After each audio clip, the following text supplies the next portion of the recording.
Netcasts you love. From people you trust. This is Twit. Bandwidth for Framerate is provided by CacheFly at CacheFly.com. This episode of Framerate is brought to you by Hover.com. Hover is domain name registration and management that's simple. For Hover's transfer concierge service free for our audience, go to hover.com/frame.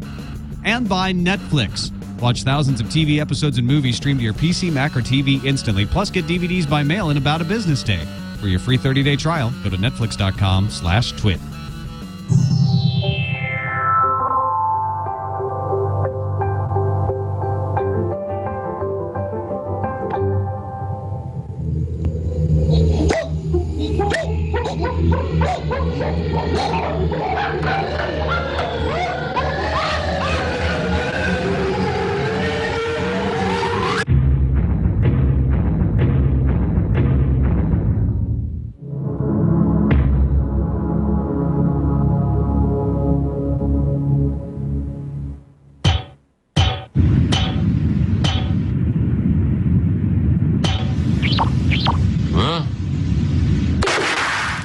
Open the pod bay doors, Hal. What's the problem, Hal? Open the doors. I think you know the problem as well as I do, Dave. I've gone nuts.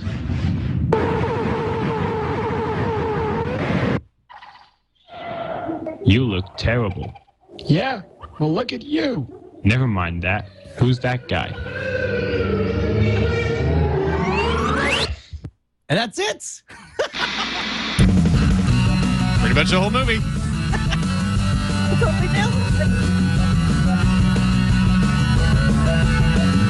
On the other hand, this is Framerate.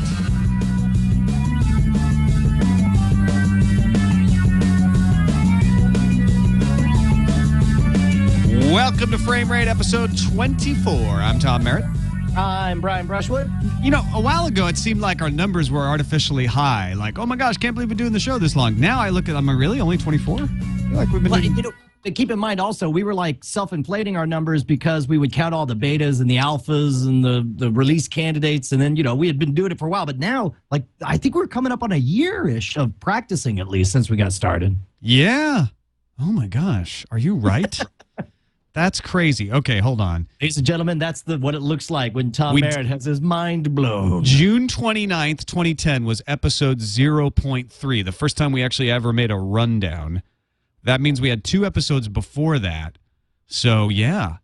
And those were just the release candidates. I believe June 15th might have been our... In fact, I think it was when I was there in studio and we were doing NSFW episode, Melissa's Will Be Done, and we had Dr. Kiki on. And she ran the board. The first ever alpha of the whole thing. That's right. So over a year now. Check that out.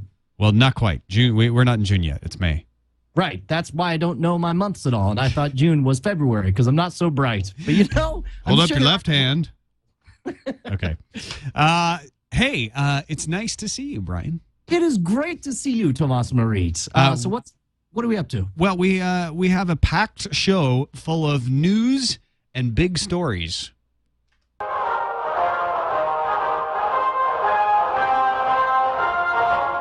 This just in, the big story. Big story today, as we record this Framerate, it's Google I/O Day. Google I/O is their developers conference, and a couple of frame-rateable stories here. Movie rentals hit the Android market, and Google TV is getting apps. Yeah, this is not amazing. maps, apps. This is amazing to me because I actually looked at the document. I'm like, where did these stories come from? Like, when you say developing now, you mean right now. So I guess, did you go to Google I/O? What can you tell me about these? No, I didn't go to it. I watched the stream and did the coverage here at the cottage like we do, sort of Mystery Science Theater style. And so what's going on? YouTube added movie rentals, added like 3,000 titles this week from a bunch of different movie houses. And now you're able to rent them from the Android marketplace as well and watch them either in your browser or possibly on an Android device, any Android 2.2 device or older. And eventually, you're going to be able to watch this stuff on your Google TV as well. So what does this mean as far as how much penetration does this add? Whoa, family show. Okay, see, and I almost didn't use that word, but I thought it's a perfectly legitimate use of the word. In fact, it's the only legitimate use of the word. What does this mean as far as, is this in any way, like, is this 20% more than they've already seen so far? Is this half again as much? What does this offer as far as bringing the cord cutting experience to the masses? Yeah, I don't know that this is going to bring the cord cutting experience to the masses. The movie rentals, it's interesting. It's 30 days to watch the movie, 24 hours to complete it once you start watching it, which I hate. And it's, rentals start at $1.99, but most of them are around $3 or $4. Market.android.com is the place to go, but you can rent the movies on your laptop, on your PC or your Mac. And when I say PC, I mean Windows. Your Windows machine or your OS X machine. Doesn't work in Linux, but it can work in Linux if that Linux is Android and it's running on a phone or a tablet. That's crazy. Wow. Well, I'm trying to figure out. So, did they say how many titles were at launch? You might have said that, and I didn't hear it. They added 3,000 titles. I don't know how many titles total are in the Android marketplace, but it's essentially the same store as the one you get if you go to youtube.com/movies. But just go to market.android.com, click on the movie rental tab, and you will be able to see all the stuff that is available there. I think the bigger news here, though, is that Android 3.1, which will be rolling out within the next couple of weeks to different devices, is going to come to Google TV this summer. And with it, the Android marketplace. So, yeah, it's nice that it's going to get 3.1 software and updates and the ability to do some cool facial recognition stuff eventually. But what is coming this summer to Google TV is apps.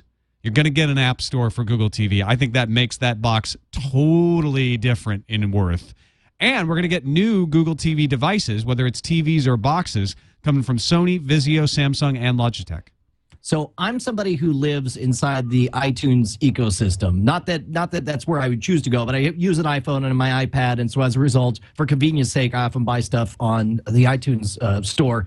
And when they started selling movies, when they started renting movies, that meant something to me because I had a relationship where I was buying music and getting podcasts through iTunes. Is it some? And this is coming from somebody who's never used the Android marketplace. Is this a big deal from where you're sitting, or is this kind of like, is this going to be something that people discover, like they're just are going through their phone and like, oh, hey, I guess movies now. I think if you're on Android, this might be a middling deal. It's sort of you don't have that iTunes ecosystem on Android yet. So right. Google announced a music locker so that you can store all of your music in the cloud and access it on all your Android devices. And you also have TV rentals available from the Android marketplace to rent and even watch offline. You can pin an Android movie rental. So yeah, if you don't have an Android device, this isn't a big deal for you, right? You're not necessarily going to be running to your PC to watch these Android devices, but if you or watch these Android movies. But if you have an Android device and you've been saying, gosh, I really wish I could load some movies on this tablet to take on the plane with me, and I can't buy iTunes movies because they don't work on my Android tablet, well, now you've got a store where you can go and download some movies. And, they've got Inception and The King's Speech and Harry Potter, The Deathly Hallows Part 1, and they've got big titles. Well, and so I guess that's that Netflix problem where it's like, I'm sure there was a Netflix app out for the Android and you could watch it, everything in the Netflix streaming category, but you can't do it on the plane. You can't do it when you're cut off from the rest of the world. Right? Also, it's only for the United States. So if you're not a citizen of the United States of America. All the time. Yeah. If we can, as a time-saving measure, just say for the record, for everyone who likes to send us an email to framerateshow@gmail.com, we're aware that certain services aren't available in other countries. And we're aware it totally sucks. But you seem to not react at all to apps on Google TV. Does this not excite you? I don't do anything with my TV. I do one thing with my TV, and that is watch things. If I want to play games, I will use a game console. If I want to get something useful done, I will use my PC. If I want to, goof around, I'll use my iPad. Yeah, but apps mean more things to watch, not just games.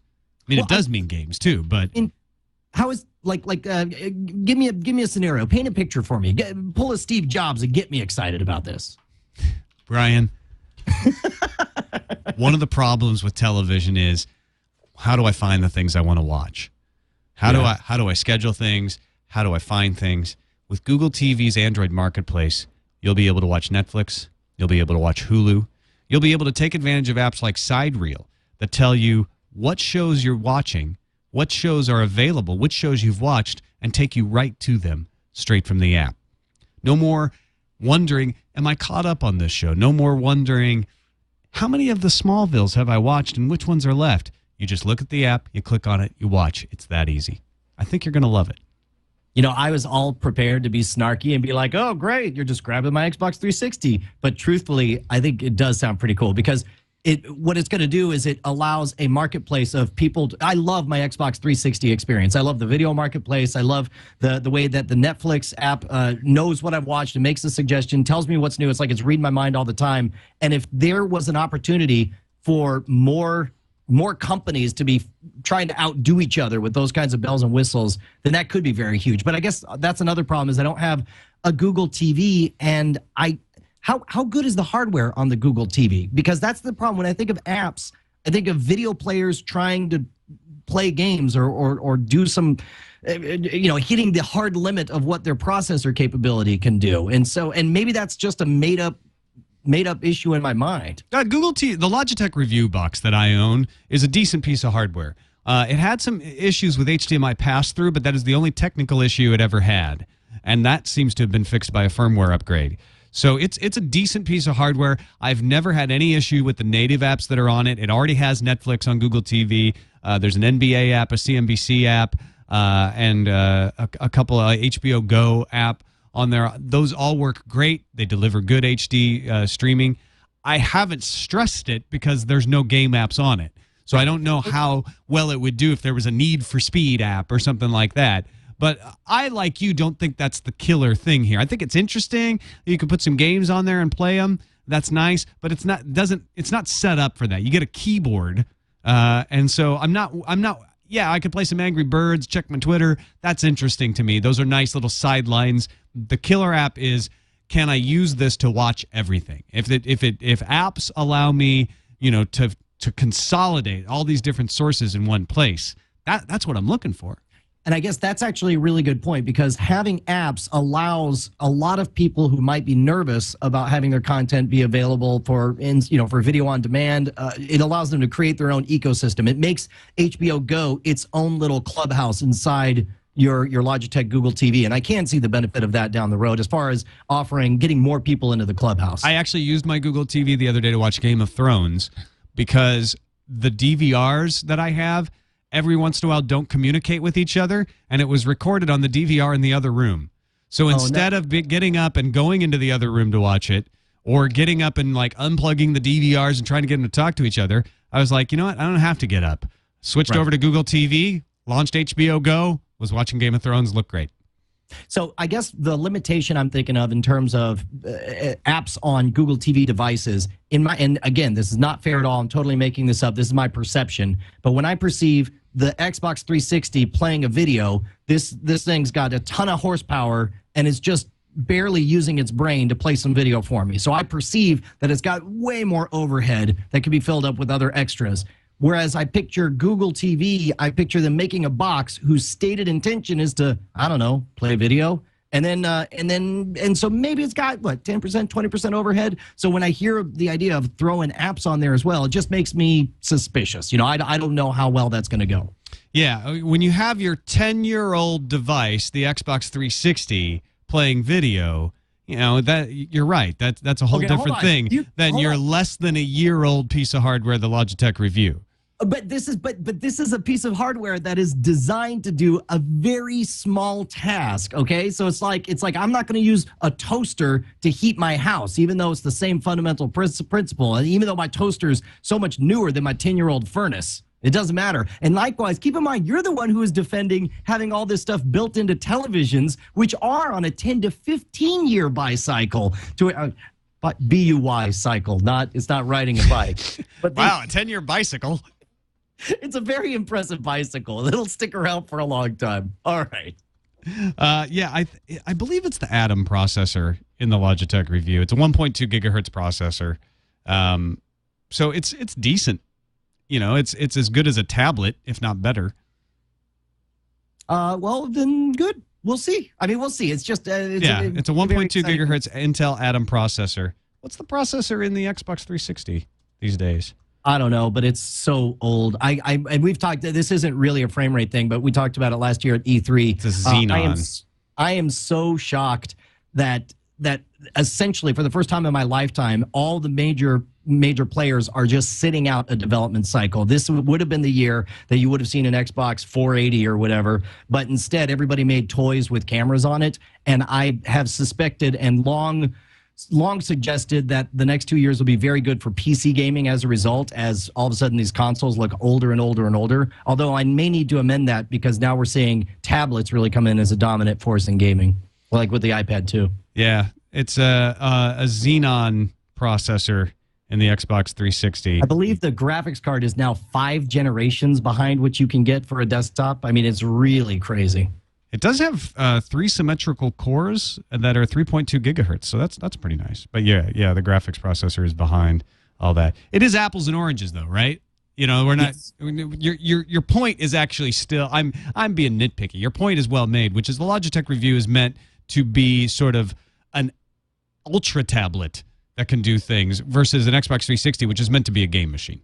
Right. You know, so we'll see. I mean, I think a game console still is the leader in being your box for everything as they start to add more and more things, right? As Microsoft says, we got Hulu Plus now. We've got Netflix because it can do so much. But a lot of people don't want to do that. A lot of people have the reverse of what you're saying and like, I don't need to buy something that plays games. I just want something that streams the videos. And the apps for me are not so much about adding horsepower of gaming or other things to it, but just adding lots of different innovative ways to view video. Well, and there's 2 things that consoles have as an advantage, and because essentially you're right, consoles are now going to be going up against stuff like the Google TV because they're able to do apps as well. Number one, most 30-somethings have always had a console hooked up to their television show, or at least, if not most, and certainly a lot of them. So as gamers get older, it becomes less weird to them to have a video game console in the living room. Same thing, the older people, I find, they for some reason I want something with a remote control. I don't want a crazy gizmo thing. But I think we're seeing a lot of that reverse. We're losing a lot of that stigma as well, especially with the campaigns that the PlayStation's doing with the every single ad. It makes it very clear that this is not just a gaming device. It's also your Blu-ray player and your way to watch Netflix on demand. All these different services. This is not just a gaming device. In fact, it's not really even an online gaming device. At least not this week. Anyway, maybe we should move on to another big story.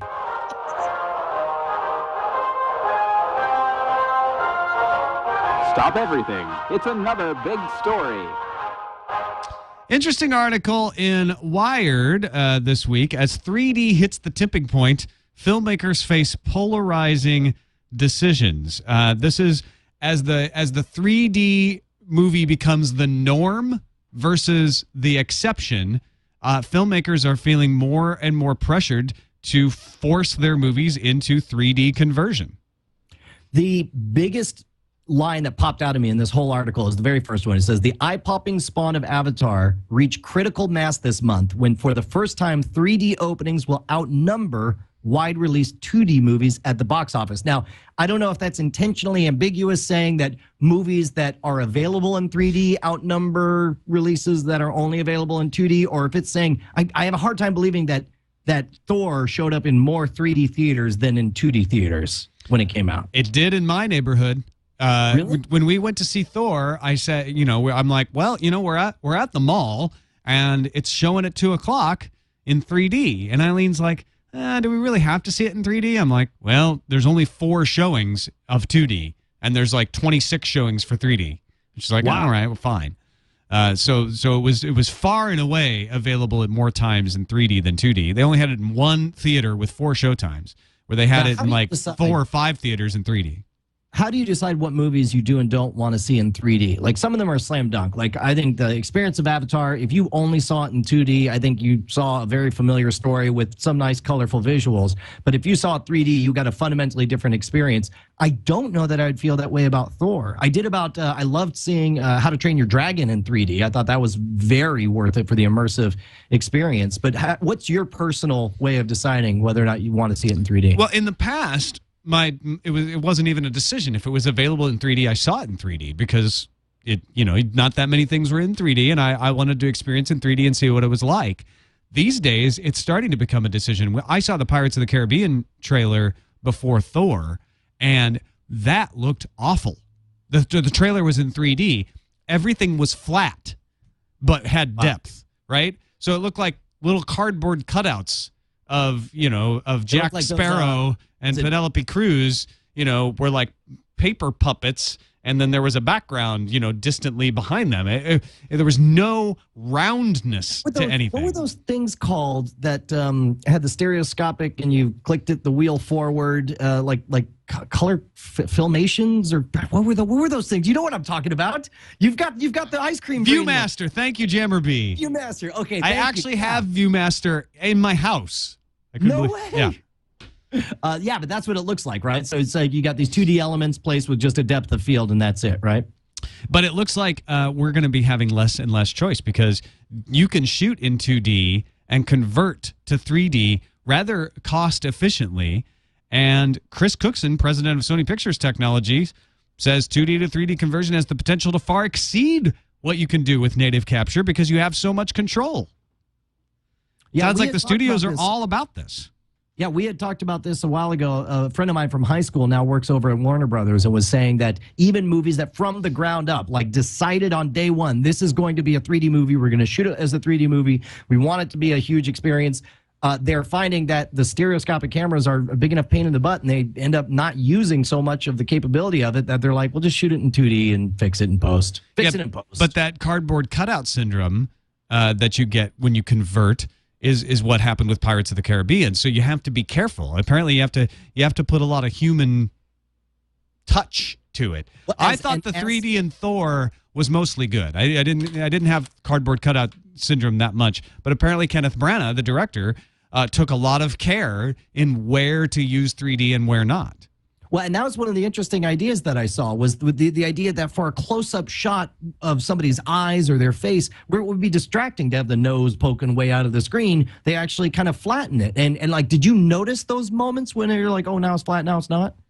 Not really. No, I actually forgot that I watched the film in 3D until I was talking to Sarah Lane earlier today, and she mentioned that, she asked, did you see it in 3D? I'm like, oh, yeah, I did see it in 3D.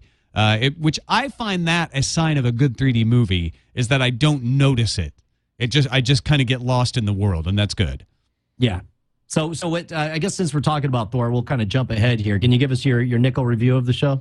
My nickel review of the show, I posted on Twitter, which is, it's a comic book movie, so it's thin in places, but I'm okay with that because it's a comic book movie. Didn't hate it. So, didn't hate it. Yeah, that's what they'll put up on the movie poster, which maybe that's damning it too much with faint praise, but I thought it was good. We got out of the theater and Eileen's like, that was good. I'm like, yeah, that was good. And what's funny is at that point, it seemed like our reviews were about the same, right?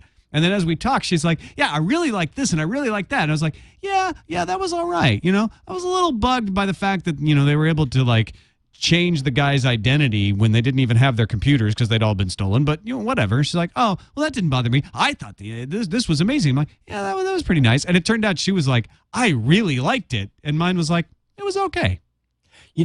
Of the two big movies this year, obviously we got a ton of comic book movies, but the two that I thought had the biggest problems to begin with were Thor and Captain America, just because both of those are so over the top, especially if you read the comic book. I could pick, I was accustomed to the images of the Incredible Hulk, seeing the TV show as a kid, and so I could wrap my mind around that. Iron Man pulled off, it was very realistic. I wrapped my mind around this billionaire who's got some, who's got toys, but the idea of this Norse god, clowning around. Whoa, spoiler alert. Okay. Yeah, that's blue, if anything. That's infrared is so how low on the scale it is. I didn't know Thor was a Norse god. I was keeping myself purely virginal to the storyline. But the important thing is, to me, the question is did it pull off like not being incredibly hokey? The way that the Fantastic Four movie maybe had trouble doing. I felt like probably 87% of the time it pulled it off. Okay. There were a few times, and I think it was pulled through by direction talent, script talent, and acting talent. But for some reason, Every once in a while it slipped, and I that might have been direction, that might have been storytelling, but the rest of the time everything was so strong that I overlooked those parts, and it didn't ruin it for me. Well, and we've talked about this before, and I'm glad to say it's not the viewer's fault if you fall into that moment. It is the director's fault because you can't pull it off. And the example I always use is I watch Men in Black, and I never once get annoyed at the physics because there's something about the way the storytelling happens that it's like, I just don't care. I'm having too much fun. Yeah. And if they're able to do that with Thor, even for 87% of the time, that's fantastic, and I'm super impressed. You know what? I'm gonna blame the script. Because I feel like the direction was solid and the acting was great. I felt like Natalie Portman really carried it and did a great job. And there were lines that she had to say that just no one could have made good with a straight face. Yeah, and that's where it weakened for me because the contrast was so apparent between her ability and the line that she was given to deliver. And again, I don't want to overstate that because it didn't happen that often. It was only really a handful of times. Count them on one hand. I tell you what, since we're already talking about Thor, what do you say we jump all the way into Film Found? And to get started on Film Found, do you remember last Actually, episode? wait, hold on. Before we get into Film Found, Yes. Do you want to register the domain name blue spoiler alert is not appropriate for Thor.com? Yes, as long as I could also add dash plus Tom Merritt's a jerk. Yeah, well, you could get TomMerritt'sAJerk.com at the same time. You know what? Let me see. Let's see. Where do I go? Oh, wait. You already had TomMerritt'sAJerk.com, but you don't have it registered at our sponsor, Hover.com. No, so I you're going to need TomMerritt'sAJerk.com, but I will register it right now. You're going to need the concierge service to transfer it from your own old registrar. Just play along. Just play along like you have it. Gotcha. Yes, because I've got photoshops of what a jerk you are and little animations like animated GIFs on there. Like I do the walking man who walks over and he pees on your name. It says Tom Merritt at the bottom. Yeah. I've got it's an old GeoCities page, but now that GeoCities is no more, I was able to back it up, but I don't know enough to get my awesome website over to the new TomMerritt'sAJerk.com. All right, fine. You know what? We don't need these tortured segues. We don't need to trick the people into using Hover. Hover is a sponsor of Framerate. And if you register domain names, Hover is the place to register because it's perfectly simple. They don't try to sell you a ton of services. You put in the domain name, tomisajerk.com. It tells you it's available. You buy it. Done. And if you have a problem, if you are transferring from a registrar where you're tired of dealing with all of the crap and you're like, you know what, I just want to have it on hover.com, you can call them Monday through Friday, 9 a.m. to 8 p.m. No hold policy. You get a live person when you call, and as a Twit audience member, you get free transfer concierge service. Hover offers Twit audience members free domain name transfer no matter how many domain names you have. It's usually a $25 service. Just call Hover, give them your username and password, and they take it from there. Hover will get the authorization codes, deal with all the emails, let you know when your domain names are on Hover and working exactly as you want them to. Each domain name transfer is $10 per domain for the registration, but you don't have to pay for the concierge service because you're a Twit audience member. So go to hover.com/frame and you use the offer code FRAME to get Hover's free transfer concierge service or just to register domain names, and we thank them for their support of Framerate. Okay, now should we start Film Found? Well, we got to face off because normally we go to our very long Film Found intro, but we said we wanted something shorter with a bit more punch, and we had two people send in graphic assets. And so why don't we go through both? I'll let you pick which one you want to do first, Jammer B, and we'll go head to head for the ultimate Film Found. Candidate number 1, please.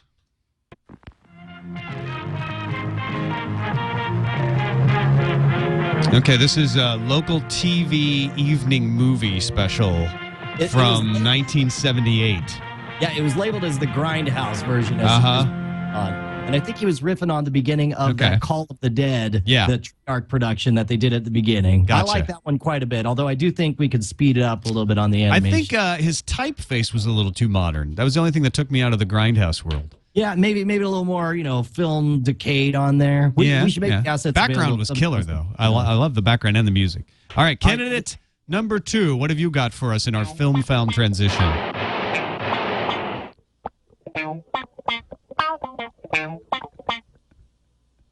All right, you know what I want? You know what I That want? I want a that was mashup. I want the music and the gunshots and the typeface from candidate number 2 with the background of number 1. You know what? I'm sure we'll get something interesting as a result. But that one was labeled as the blaxploitation, is what it was labeled as, going for like that 70s funk style. Actually, I take the music from number 1 too, with the gunshots and the typeface from number 2. Yes. Well, regardless, it's time for Film Fountain. Yes, and U.S. DVD sales plummeted 20%. Hey! Good news for nobody. Somebody? Yeah, DVD sales plunged 20% in the U.S. in the first quarter of 2011. Hollywood studios blaming the timing of Easter and a glut of blockbuster releases last year for the decline. DVD and Blu-ray disc sales fell from 2.58 billion last year to just more than 2 billion in the first 3 months of this year. Now, we also heard, I think just last week, we were talking about the story that in the theaters, the first quarter was slow for new release movies as well. So it wasn't just the DVD release. It seems like everybody was kind of down. Maybe it was Easter. They just messed it up for everyone. I don't know. How consumer spending on streaming and subscription services rose 33% to $695 million, though. So people were still willing to spend money on movies in one way. Yes. Well, and the first thing I thought was, okay, well, was it enough to offset the damage? But apparently it's still down in general for total, including DVDs and online video on demand, apparently still down from the previous year, which I don't think this is an indication that we're not watching movies. No. But, and they did say the second quarter is already off to a strong start, up 20% in the first few weeks. They expect an array of impressive blockbuster theatrical releases later this year to round out 2011, and they're not expecting it to be down for the entire year. Yeah, well, I would imagine not, but still, it's like this is going to be part of the reason this story is getting the traction that it is because this is what we're going to expect to see more and more of. I mean, is there anybody who really doesn't think that we're definitely making a sea change away from DVDs, if not to Blu-ray, then on demand and in digital distribution? Every head of DVD sales for every movie distributor and publisher believes that we will not see that. Now, now we've said this. We talked about this last week. There's a dollar value to a certain amount of idiotic grandstanding in order to keep your shareholders happy. And I wonder how long and how loud they'll continue to say that. I think we're going to see a tapering down of these proclamations, and then suddenly, like, no, I didn't say that. I didn't. DVD. No, DVD means dumb video dumb. Didn't you know that? No, we never liked DVDs. Bad news from AV Club. It looks like the Dark Tower production team has been put on hiatus, and Universal is reconsidering adapting the series for movie and television. It was an ambitious project to begin with, but now it looks like they're having second thoughts. Deadline reports that the pre-production staff have been asked to stop working. All plans for a September start date have been canceled. However, the studio officially still insists the project is a go. I honestly can't decide how I feel about this because, number one, love the Dark Tower, love the epic sweeping narrative, love the story, want so bad to see it taken to a new medium. But I was nervous about it being Ron Howard. I was nervous about this mashup of PG-13, PG movies and suitable for television primetime ways to tell the story. I am hoping that this means that they're that the project goes back into limbo and that there's enough heat around it that they can figure out the right way to tell the story. But if what little I understand about Hollywood is any indication, this is usually not a good sign for heat on a project when somebody puts it on a hiatus. I think from reading this that the most likely scenario is Universal looked at how much the cost was going to be and decided for maybe changed conditions or whatever reason that they didn't want to pay all of this, but they also don't want to give up on it and are looking for a partner. They're looking for another studio to come in on it with them, maybe take over the television side or the movie side, one or the other. And if they can get another studio to help them out, that they will go ahead and do it. But they're cost shy right now, which is why they've asked people to stop working on it because they don't want to spend any more money off it, but why they insist it's still a go because they don't want to kill it. Yeah. Well, I don't know. I mean, maybe regardless of what happens, I'll tell you what, man, for years, I've been watching all the speculation about all the different Dark Tower possibilities. And the one that made me the happiest, the one that I thought was the most right as far as being able to, I guess, spoiler alert, blue. I'm not going to give any specifics here, but the Dark Tower is filled with these sweeping visualizations, these larger than life images, and even characters that are larger than life, and that might even seem to be like a caricature of people you'd imagine. There's magical. There's an unusual creature that's in the show, and apparently is going to be CG in the live action project. But of everything I heard, what I would have loved to have seen was an HBO miniseries, or I guess series, HBO series, 1 season per book, animated by Samurai Jack creator Gennady Tartakovsky, who did the Clone Wars. If you ever watched those animated cartoons, those short ones, that would have been amazing. Yeah, I want to see it turned into good movies and television. I actually liked the idea of it being movies and television to carry on part of the story. If that television was Starz or AMC maybe or HBO, where they could tell the story appropriately. I was a little worried about the idea of it being on CBS or something like that. Not that I have anything against CBS. Lost was on ABC, right? Yeah. Yeah. Oh, that doesn't mean. But you still, I mean, they still couldn't curse or, show really, really disgusting violence. Well, yeah, there's no shortage of cursing or showing really disgusting things. I mean, look, there are times that you are supposed to be seeing horrific visuals that scar you as you read the book, and the characters. Spoiler. Yes. Yeah, characters get scars and along the way. I just don't. In fact, now that I think about it, I'm full on like put this thing on pause or figure out a better way to tell the story than with Ron Howard and on primetime television with computer generated animals. For some reason, Ang Lee's name just popped into my head, but I think that's a bad idea. I don't know why that popped into my head. Well, you only think it's a bad idea because the original Hulk got a bad rap. I actually liked the original Hulk, the first movie. The place that I got married was featured in the original Hulk. No kidding. That's awesome. It's a restaurant. It's not a restaurant, but they use it as a restaurant set. I was about to say, you got married in a restaurant? No, I got married in an old officers club on Treasure Island. Oh, that's awesome. That's awesome. All right. What do you think of this Time Warner Brother Home Entertainment Group buying Flixster, the movie discovery service, which also owns Rotten Tomatoes?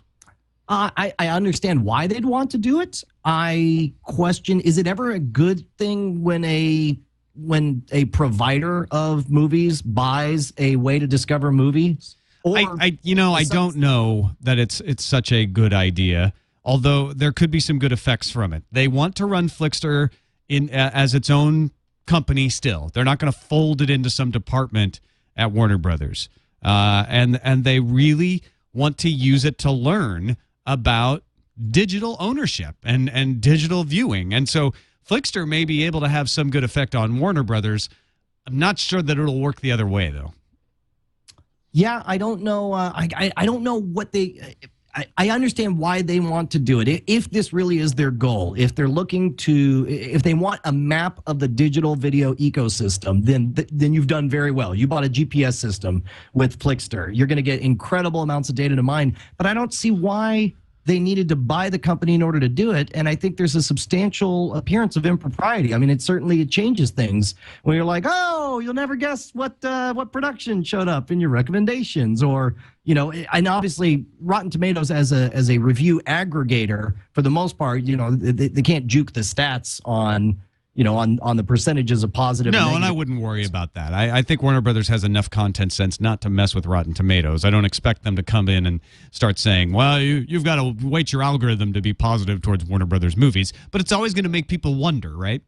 Well, exactly. And in total fairness, I understand. I am not accusing anything of impropriety. I don't think there will be any, but it just seems like you should be aware of the appearance of that kind of thing. That's always what it is. It's always the appearance of impropriety, not the actual commitment of impropriety that's an issue. And yes, you're not going to avoid that appearance when Warner Brothers owns Flixster and Rotten Tomatoes by extension. Well, and again, it's not, well, okay. Yeah. I mean, it's like, I don't know what it will change, and it doesn't sound like, of the reasons listed why they want to do this, They didn't say because we think we're going to make a crap ton of money on this purchase. You know, they gave answers about like, you know, well, we want to learn more about this digital space, that kind of thing.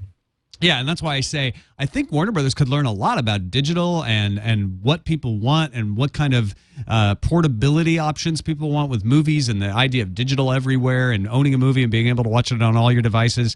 I think Flixster can have a good effect on Warner Brothers. I don't see what Warner Brothers brings to Flixster that unless I get them some exclusive video clips or something, and maybe some leverage with the other studios to get more access, but overall, I think Flixster and Rotten Tomatoes do a great job as it is. I'm not sure that they need a lot other than money. Maybe there's a money infusion. Yeah, I'm sure that's what it is. They brought a giant fat paycheck to these guys who have been busting their humps for a decade now. Now, what is Flixster? What is the Flixster experience? I don't think I've ever used the service. I use Flixster as an app on my phone, and essentially, it's the best movie ticket buying app that I've used. It's very clean, and it geolocates, so it just shows me the theaters that are around where I am. And then when I click into a movie, it gives me the Rotten Tomatoes rating for it right there.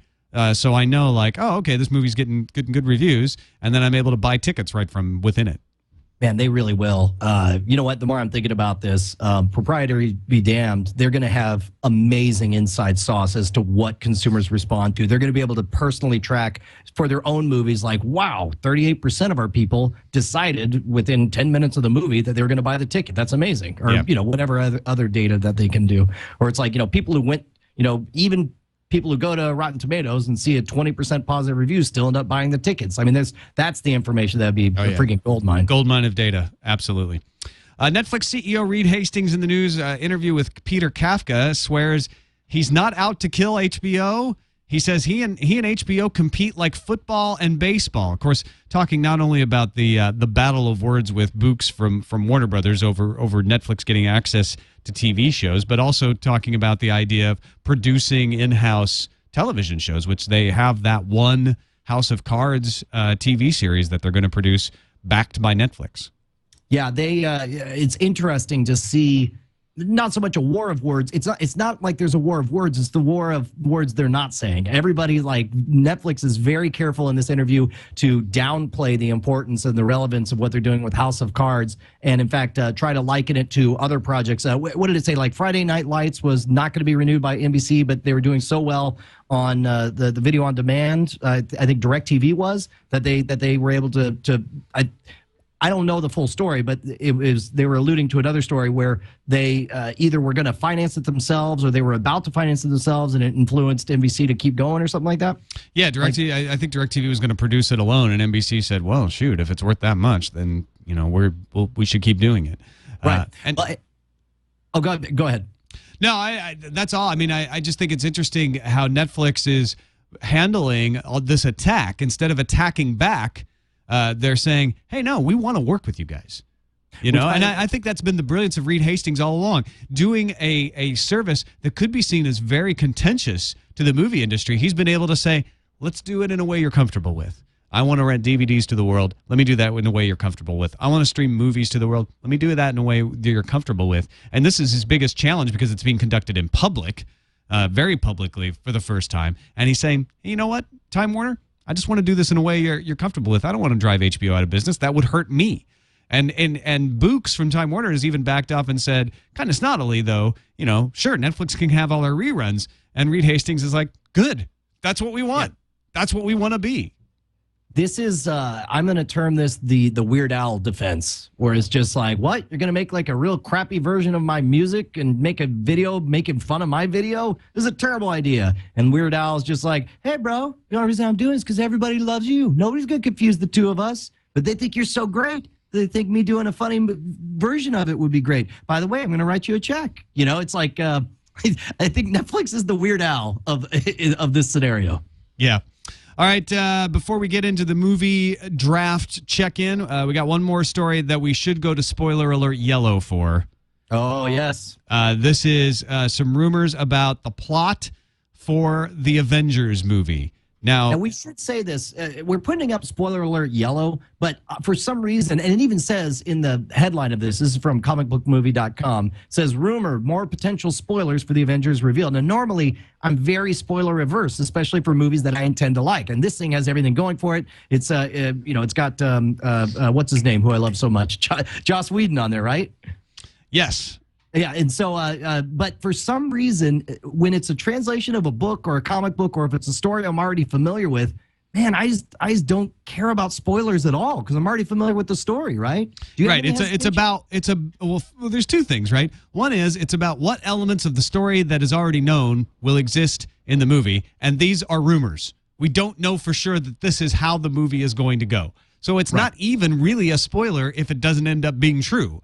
Yeah, and that's the other thing. It's I love rampant speculation and ideas, and that's that's kind of what Ain't It Cool News has been king of, is the rampant speculation. And I like knowing that it is just speculation and rumor, and that it might go nowhere. Because whereas a spoiler, a hard spoiler that I know for a fact this will happen, I just spend the whole movie. I'm just like, is this the part where Spock dies? No, is this the part where Spock dies? Okay. Spoiled. Glad we had the spoiler alert up. Okay. Do you know that in Wrath of Khan, that's why they had Spock get killed at the beginning of the movie when they're doing the Kobayashi Maru simulation and he dies? Like, the rumor had gotten out that Spock dies in the movie. So so they planted that's all people were talking about. Exactly. To So like, lure if you you. heard that rumor, you're like, Spock died, and then they even get up. They're like, I thought you were dead. We're like, well, I'm not dead anymore. It turns out the rumors of my death were exaggerated, and so that you put it to bed. Yeah, Yeah. I didn't realize that. That's pretty nifty. Yeah. All right. First spoiler: the script is epic. Spoiler alert. Ultra violence. That's the kind of stuff we're talking about. Also, great fights with lots of spaceships. Oh no! It's ruined. Why do I even bother going? All right, some things that I'm going to be like, is this where the spaceships come in? This is where the spaceships are going to come in, isn't it? That's totally ruined for me. Okay, here's where it gets spoilery from the actual story. Skrulls' homeworld had been destroyed, just like in the comics. S.H.I.E.L.D. found the cube. Fury knew it was only a matter of time before they would come back. And the Skrulls have been to Earth before. They just thought the cube was no longer on Earth. See, this is the other thing. The only people, this is the weird thing. The only people to whom these would be spoilers are people who know WTF a Skrull is, which means you've already been familiar with the story, which means you've already had everything spoiled that's going to be spoiled. Yeah. So there you go. I mean, it's basically saying some important elements of the Avengers backstory are going to be in the Avengers movie. Spoiler alert. Spoiler alert. All right, let's check in on the. I keep getting this pop up whenever I go to that link from comicbookmovie.com. That's annoying. Is it popping up? Don't go to comicbookmovie.com. You heard everything you need to know about the spoiler. Okay. We have since we're going to talk about the NSFW movie draft. We actually have a little something, Jammer B. Ooh, what is this?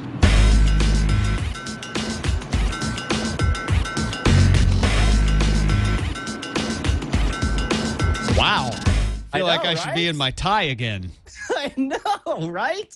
That comes in from Zach Holder, a.k.a. DJ. Nicely done. Yeah, he said he's got, I don't know what he's doing, but he is sending me all these awesome spoofs of NSFW frame rate related stuff. I'm sure we'll pepper them throughout the episodes as they come up here. But, man, this is a big week. Thor, I think. 71.1 million for Justin Robert Young.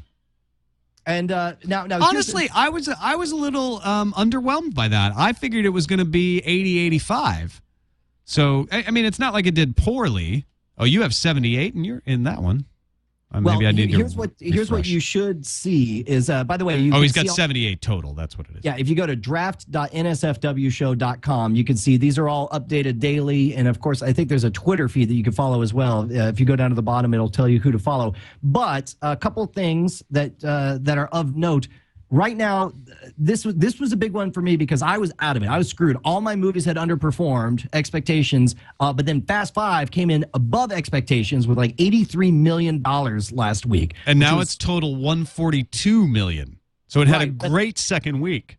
Right. Well, exactly. It's got enough staying power that I think it made $38 million over the weekend. So I'm hoping that Fast Five, by the time it runs out of steam, because right now it's got Thor to deal with. But like next week is Priest and Bridesmaids, which I'm not seeing a lot of competition from. But I think Fast Five stops making money once Pirates of the Caribbean on Stranger Tides comes out. I think Let's put it this way: Fast Five in 2 weeks doubled your money. Okay, well, and you had 4 other movies. That's more of a testament to how poorly all my 4 movies have done until now. But my big question was whether or not Thor was going to steal the thunder of Fast Five. Now, it did from a financial perspective because all of the IMAX and the 3D theaters, which make a lot more per ticket, they switched over to Thor this week. And so as a result, that's why you saw that massive drop off, even though the movie was still being seen a lot, but it jumped from 83 million down to 38 million. But I'm hoping that this thing continues to make, a few million a day for the next 2 or 3 weeks. And then I got a chance. But I will say this, Thor was bought for $23 and made, 70 million. I guess what was the exact number over the weekend? 71,126,000. There you go, over the weekend, whereas I got away with paying only $21 for Fast Five, and it made $83 million. So everyone's been calling me the April Fool for my movie picks. So there's at least one that was not dumb. So, and I figured that would be your best one for sure. We'll see if it still ends up being the best buy. Right now, it's $6.7 million per dollar spent, per Brian Buck spent. No, I guarantee you that Sarah's going to have the best buy. She got, I forget what it was. Harry Potter. She got Harry Potter for ridiculous, for $30. Yeah. Crazy. Sarah Lane enters the fray this weekend. Right now, it's been 5 Brian weeks, followed by 2 Justin weeks. And this week, Sarah Lane, double feature, Priest and Bridesmaids, both her movies coming to theaters this weekend. And it should be pointed out that they're also in 2 different categories. And Bridesmaids, of course, the question is this going to be like the girl version of The Hangover? Is Bridesmaids going to take off? Because apparently it's got some talented comedians associated with it. I haven't really paid attention to any of the early reviews on it one way or the other. Priest is a 3D release, which means the 3D releases tend to make more money. But I don't know how big of a franchise Priest is. And to this day, I can't even tell you what that show's about. Priest is about vampires. Well, I knew that. It's something 3D and a guy who's a priest, I guess. And vampires. And kills vampires? Well, there's vampires. All right. Oh, do you need to know anything else? What you're saying is you will definitely be drug out there by Eileen to go see the movie. It's quite possible, yes. She wants to see Bridesmaids, too. It's kind of a hard choice for her. You could do a double feature. We could. So Sarah Lane is going to fill in for me because I'm going to be out of town next week. And so she'll be in on Frame Rate with you next week to kind of review Priest and Bridesmaids and talk about how well it is. She also, according to Hollywood Stock Exchange projections, is projected to be the winner of this entire summer. Oh my gosh, by a lot. And in fact, and again, I go back to the fact that we all conspired, we all let ourselves down when we let her get Harry Potter for $30. But yeah, she's projected to be like 40 million ahead, and then it's really you and me fighting for second. And of course, these are all just the HSX projections. If you go to draft.nsfwshow.com/HSX, it's again, this is all put together by Dan Dirks. It automatically updates with the latest Hollywood Stock Exchange expectations. So right now, you're predicted to be second place, Tom, and then I'm predicted to be a narrow third. It's going to be a close thing. I'm only 28 million behind Sarah right now by projection. Ain't so bad. Yeah, no, I guess so. Yeah, that's not as far as I just need one of her movies to tank. I know. Maybe Harry Potter. Maybe nobody. Hey, you know what? I don't think Harry Potter's got the goods. Nobody's really watching those anymore. You can just get it on BitTorrent. That's how you know this game's gotten serious. Is when you start actively asking people to pirate Sarah's movies. Don't pirate any movies. I'm just kidding. JKLOLRIAAMPAA. Well, that's good. All right, so we already talked about. I'm glad that we're finally at the point where the challenge is now's when the smack talking actually begins. Yeah, I did. I did jokingly on Twitter say that I had bought a ticket for a different movie and sneaked into Thor so I wouldn't help Justin Robert Young. It's getting vicious out there. I watched Thor. We talked about that already. You actually watched a random movie on HBO. Well, and it's like I cannot remember the last time I've done this. Of course, in the spreadsheet we say, "What do we watch?" I was like, "I don't watch any movies." I said, "Wait, I did watch one after Game of Thrones." We watched it on the DVR, and I went upstairs and live streamed. We did some Portal 2 co-op, And then when I came out, I heard screaming downstairs. I was like, the heck is this? And I went downstairs, and it turned out that Nightmare on Elm Street, the remake, was on HBO. And I ended up getting sucked in. And I think it might have been like 5 or 6 years since I've ever randomly gotten sucked into a movie. That was a very novel experience for me. The movie was totally unremarkable, though. Let's move on to tube tops. Wear some tube tops, put them on, enjoy. Just real quickly, as a follow-up to all of our cable revenue discussions, Cablevision had their earnings at the end of last week. Pretty solid quarter. Revenues were up, profits were up, video subscriptions declined. So pretty much the same pattern we saw with Time Warner and Comcast. Nothing really new to say about that. We just wanted to note it in case you were wondering if everybody's feeling that same trend. Another story, Watch ESPN app, now available on Android. Go Anywhere live TV streams, but it is restricted based on provider. ESPN does this with their services. It says you have to be on the right ISP. So, and of course, we're seeing the same thing with the HBO Go app, but I already know, I don't passionately follow any sports, really, but I do know that there are people who are psychotically into this stuff. And if you ask people why they don't cut the cord, why don't you get rid of your cable, the number one answer is almost always sports related. But so this isn't a case of MLB doing anything. This isn't the NFL. This is ESPN. Now, is there restrictions on their programming where it's like, even though you have the channel, it's blacked out? Okay, here's the thing. If you're a Time Warner Cable, Bright House, or Verizon Fios TV subscriber, then when you get this app, you can stream everything. ESPN, ESPN2, ESPN3, and ESPNU. If you're a Fios Internet subscriber, you can access ESPN3, but that's it. ESPN3 being their online-only version of the service. Everybody else locked out entirely. So now, does ESPN do? I know that there are certain affiliates that or ESPN can't show certain games in certain areas because they've got agreements with their local. Yeah, states. exactly. So you're still under the same restrictions you would be by watching ESPN on your television. So that's why you have to register via Time Warner Cable, Bright House, or Verizon Fios TV, because it's going to say, okay, you're in that zip code. This is the ESPN you're going to get, but you'll get exactly the same ESPN that you would get on your television. Okay, so but it is going to be customized for you. So like let's say you're in San Francisco. Well, it's no more or less customized than the ESPN you get on cable. Right. But just so I'm clear on it, let's say you and I go for a drunken bender in Las Vegas, right? You're registered in San Francisco. I'm registered in Austin, Texas. There's some game on. I don't even know who's for where. There's a Giants game on or whatever, and we both pull out our ESPN apps. Slightly different programming, I guess. Because based on most of the time, no. I mean, honestly, that issue comes up very rarely. Most of the time on Sunday Night Baseball, they secure the rights for everything. Every once in a while, there'll be something that's available in your local market, and they won't allow you to see it. What I don't know is if you and I are both in Las Vegas, can we still access everything, or is it going to say, oh, you're out of town? So I got to imagine that they won't, because the HBO Go is very explicit. It's like it's anything you want wherever you are, right? Yeah, isn't that what it is? And this is Watch ESPN, so I'm assuming I can watch ESPN no matter where I am as long as I got an internet connection. Yeah, and this is not like the Time Warner app for the iPad where it has to be on your you have to be on your own home's Wi-Fi. You can't be watching your channels while you're outside of the home. All right, let's get into what we're watching. And when we do, I want to point out that I have been using a new application both online and on my phone called Sidereel. It's actually not a new website. Sidereel's been around for a long time, but they have some new services that have been launched, including what I find invaluable, a calendar that you can customize to show only what you're watching.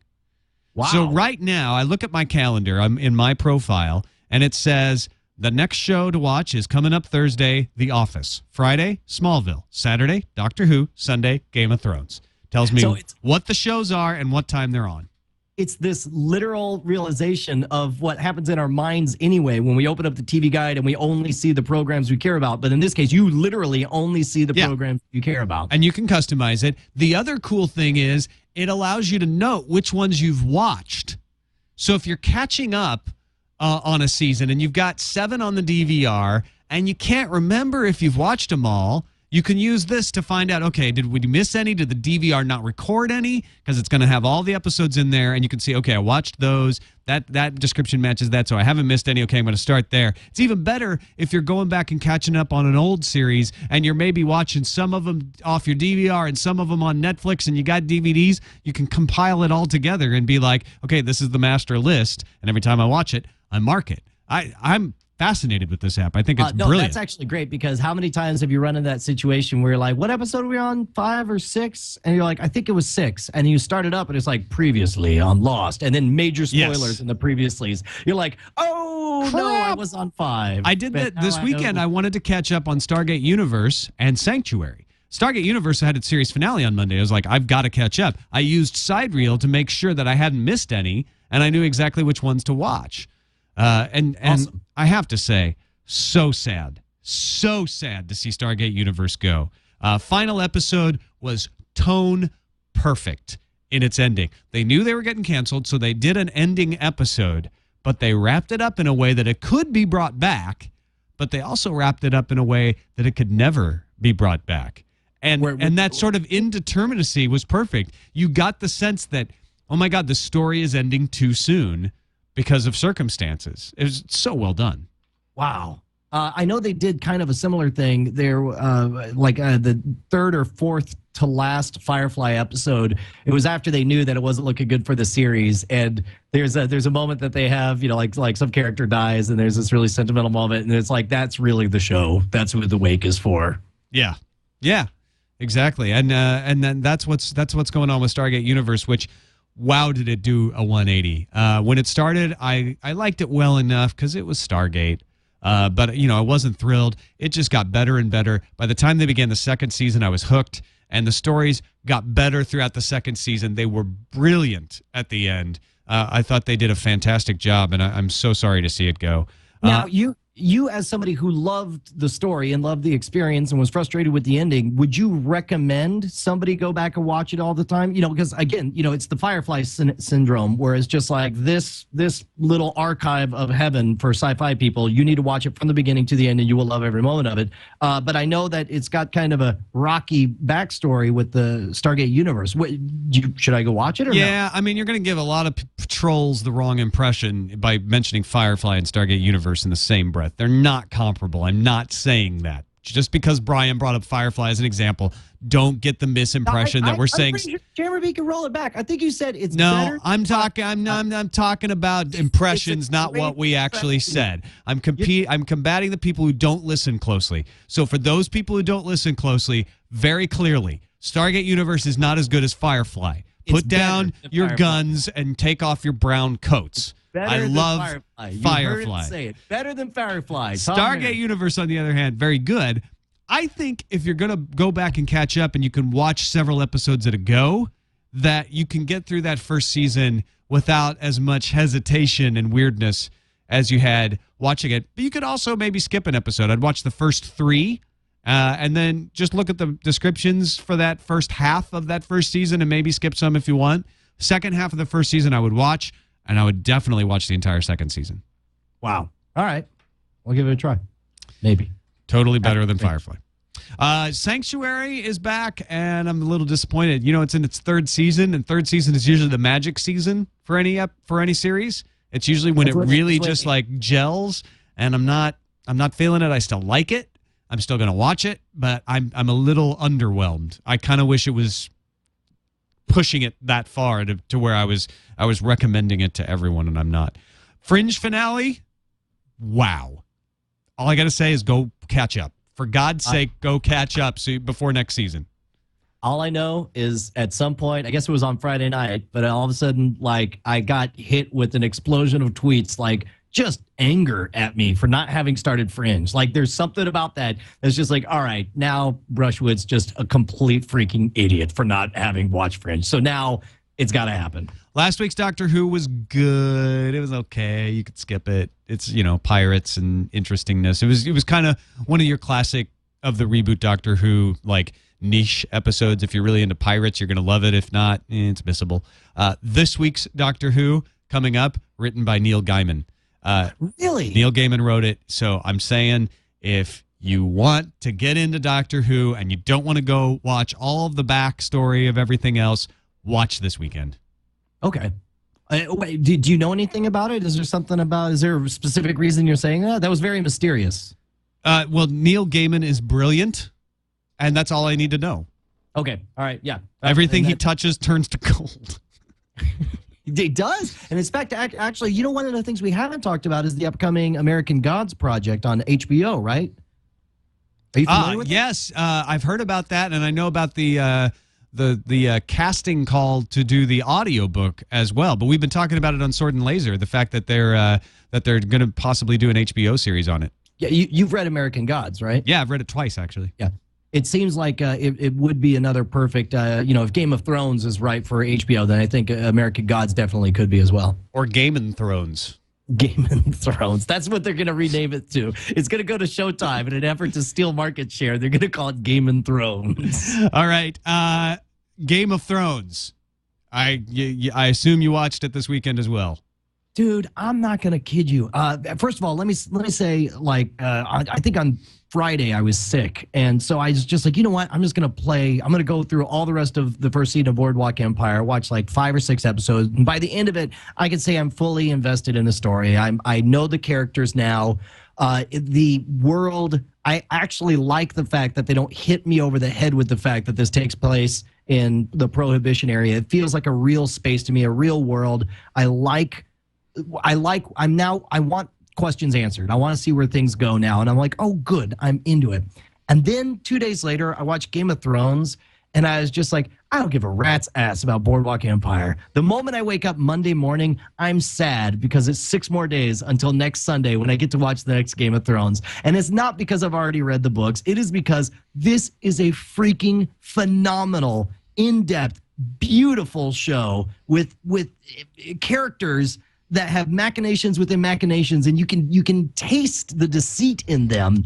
I am deeply in love with Game of Thrones, and it doesn't matter if you've read the book or even heard of the book or if you like fantasy, because there's no fantasy. It's fantasy with no fantasy, and it's awesome. I think that Game of Thrones is suffering with some people who haven't read the book in all of its setup. I know Eileen has said she's really only interested in Daenerys' story right now. The rest of it she's kind of bored with. So I told her next week the story changes.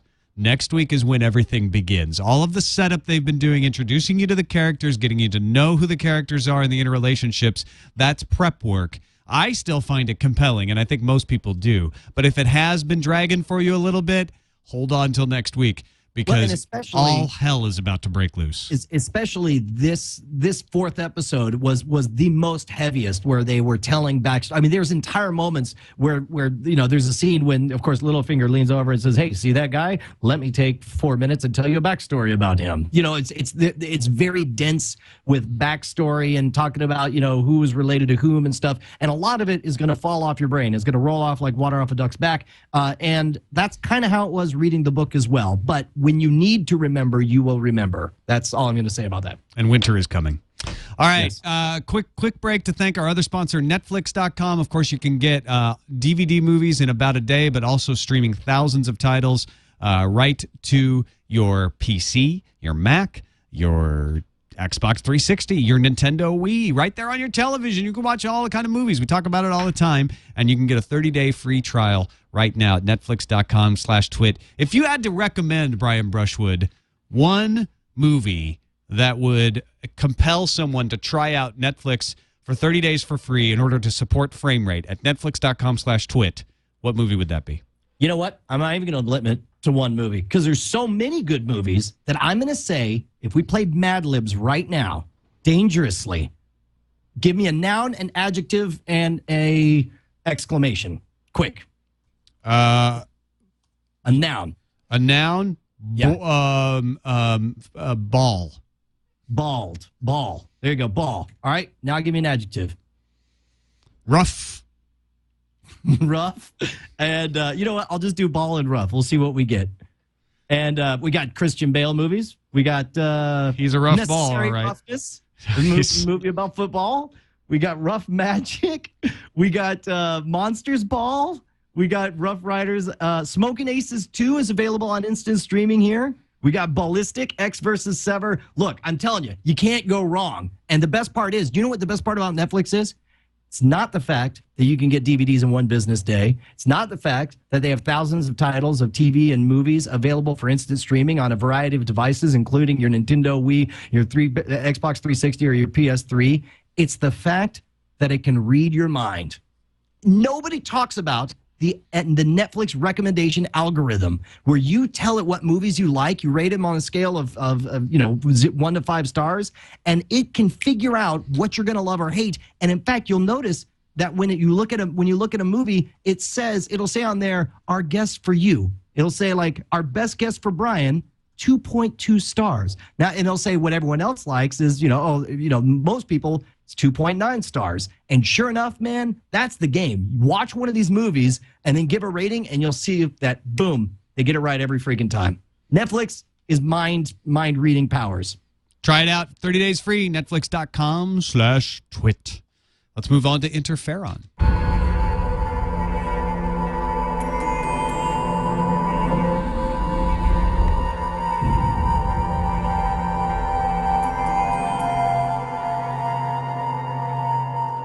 Mortal Kombat Legacy web series? What the hell is this?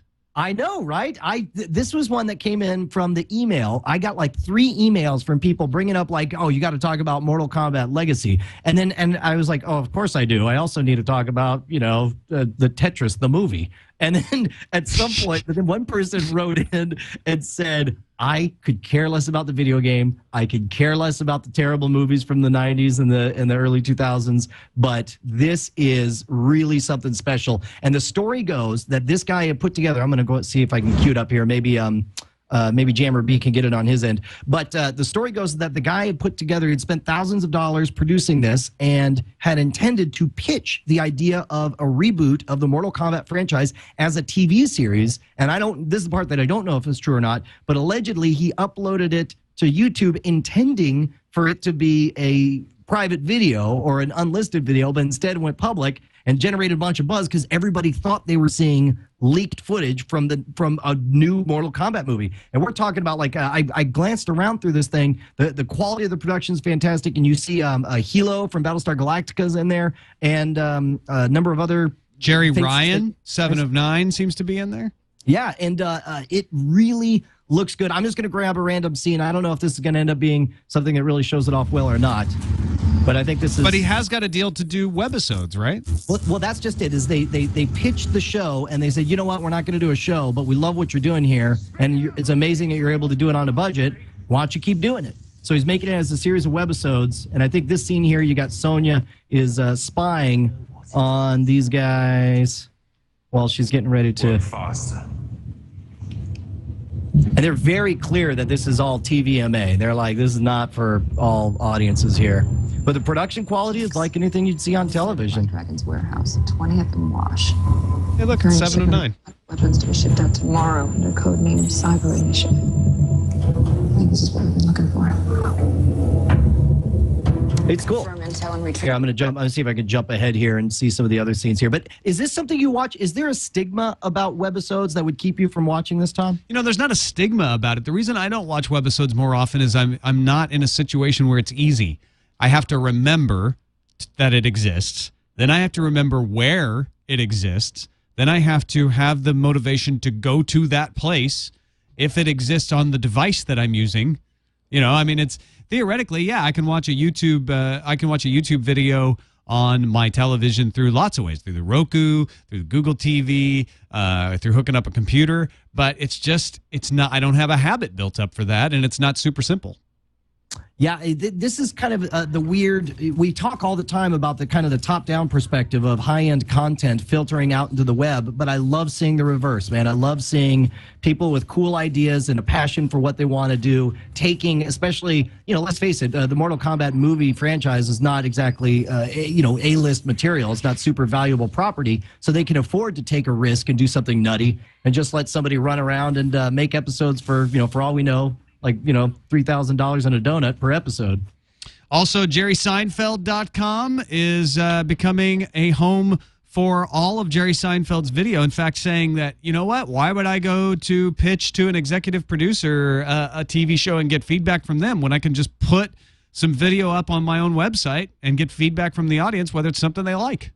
Yeah, think about this. This is a case where I'm looking forward to seeing this develop because this is essentially doing on purpose what crowdsources will do on their own anyway. I mean, you could right now probably find, bazillions of different Jerry Seinfeld performances from, all over his career. He's got all those in his garage. And he's like, well, let's do this on purpose. And so he's releasing a complete archive of every recorded performance he's given. And I don't know what the story is going to be as far as licensing rights for a lot of that stuff. But my guess is when you're Jerry freaking Seinfeld, you can clear up those licensing issues pretty easily. But I love this, that you can go into his entire public life. I mean, every performance he's ever given, and watch him at his first, TV performance and see how he shapes his comedy over time. This is a really neat idea. And somebody who loves the craft of comedy as much as Jerry Seinfeld did. Did you ever see his movie Comedian? No, I never did. Yeah, it was really good. It's actually he's very upfront. You see the development of his act, where of a brand new act where he wants to do a whole new hour-long stand-up show. So you see him walk up on stage in this nothing comedy club, because comedians could do that. You can just walk in and say, "Hey, I'm Jerry Seinfeld. Let me up there." And then you see him half-heartedly reading these jokes from cards, and you see him shape and hone everything over time. So for somebody who's comfortable exposing the development of himself as a comedian over time, I'm really interested to see what he puts together on this website. All right, let's move on to feedback, because now it's time for feedback with Brian and Tom on Oh, yeah. It always pauses there. I don't know why. It's because of that picture of you. It's just, I know. The computer gets fixated on your visage. It pops in, and I'm just like, oh, who is that? Who is that fetching-looking fellow? Exactly. All right, we're running pretty long here. Should we just pick one apiece to read? Yes, absolutely. All right, you go first because you're familiar with them. I'm going to scam. Okay, no, actually, I got a number of people hitting me hard on the fact that I was not familiar with Lock and Key. So this one, Keith Keetover says to me, you mentioned Lock and Key in the last show, and it was obvious that you haven't read it. Do yourselves a favor and read them. Great stuff. There are 3 volumes with the 4th on the way. Ooh, duly nice. Noted, sir. All right, good to know. Mark says, hey, Frame Rate, love the great discussion. Sometimes want to hug you. Sometimes want to throw my iPod at you. But that's a good thing, right? I think so, as long as those are in fairly equal measure. Without getting all techie, I just want to let you know that in Canada, national ratings and audience measurement is done via a portable meter like a pager called a PPM. It works by detecting an inaudible code embedded by the broadcaster in the audio track of the video, so it detects viewing anywhere the person is as long as it can pick up the code, which is then cross-referenced to determine the program being watched. This technology has the ability to measure video from any platform as long as the code is embedded by the broadcaster. Someday, I believe the industry in Canada will migrate to this multi-device viewing measurement model. We just need to change everyone's mindset and budgets. We have a people meter here as well. It's used for some of Nielsen and Arbitron's types of ratings. It's kind of controversial. The industry's fought back against it for various reasons of accuracy and whether it really works and all of that sort of thing. But yeah, I think that would be the ultimate. I think Mark's exactly right. That would be the ultimate way for this to work. I've got one quick thing I want to throw in here before we wrap things up. Charlie at Cosmic Vibes sent this in to me. He found an interesting article in the Radio Times, a very popular TV guide over in Blighty. I don't know where Blighty is. England. I don't know if that's okay, England, right? Old Blighty. This appears in the TV guide there. See if you can spot it. You know, it took me a while. Even though he said second line down, first word, I went down to ridden, thinking like, oh, it's the second line down after that. And then finally it hit me. Oh, wait, The Walking Dead is a documentary? You know what? I think that's a testament to the storytelling when you actually have TV Guide believing it. Yeah, exactly. I mean, it is, in fact, a documentary. It is. It's a documentary of a bunch of actors who pretend that zombies are attacking. That's right. If you want to send us your thoughts, send them over to framerateshow@gmail.com. We do read all of them. And in fact, I'm able to send off a brief response to most of them. But we love to keep them short and to the point. We'll get them on the show. And I guess that's it for this episode of Frame Rate. Yeah, thanks everybody for watching. Go to twit.tv/FR to find the rest of our episodes if you would like to do so. Until next week with Sarah and Brian, I'll see you in 2 weeks. They'll see you next week.